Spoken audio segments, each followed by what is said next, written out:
Une fois qu'on a compris comment procéder pour calculer des probabilités géométriques, on peut utiliser la probabilité géométrique pour estimer des aires. Dans le fond, c'est un peu une réciproque de la technique, en ce sens que on établit une probabilité géométrique à partir d'un rapport de mesures homologues, là, des longueurs, des aires, des volumes. Donc, pour établir une probabilité, on part d'un rapport d'aires. Eh bien, estimer des aires, par exemple, à l'aide de la probabilité géométrique, ça veut dire partir d'une probabilité pour estimer une mesure d'aire. Et ça reste une estimation parce qu'évidemment, on n'a pas des mesures exactes. Alors, allons-y d'un exemple où on a ici le terrain de Toto qui mesure 120 mètres de long et 60 mètres de large et qui est de forme rectangulaire et sur lequel il y a un étang. En bleu, c'est l'étang et c'est du gazon autour en vert. Or, Toto se demande quelle est l'aire de l'étang. L'étang, c'est donc la zone en bleu.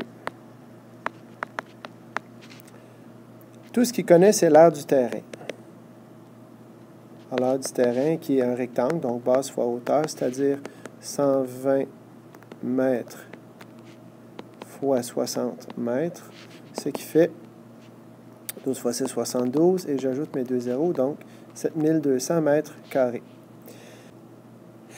La question ici, quelle est l'aire de l'étang?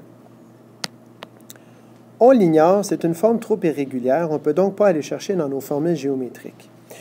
Une stratégie consisterait par exemple à numériser une photo aérienne du terrain.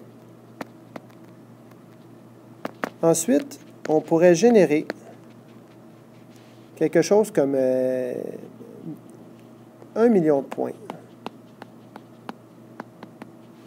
Des pixels là, sur le terrain.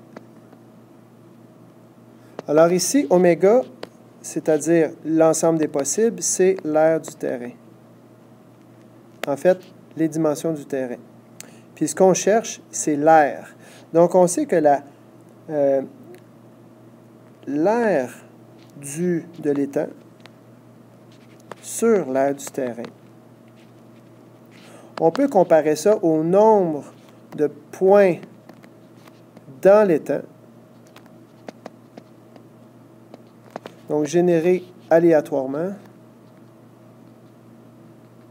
1 million de points. Autrement dit, sur les millions de points, ben, j'en aurais un peu partout. Par exemple, des points rouges ici un petit peu partout.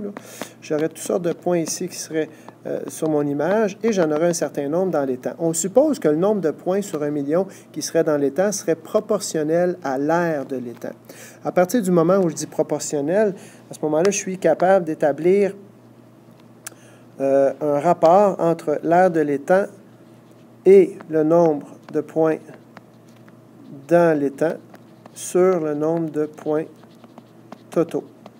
Alors, tout ce que j'aurais besoin d'avoir comme information, c'est combien de points sont arrivés dans l'étang. En supposant que j'en ai 400 000. Alors, 400 000 points sur 1 million de points. En divisant, on a 0,4. Donc, 40%.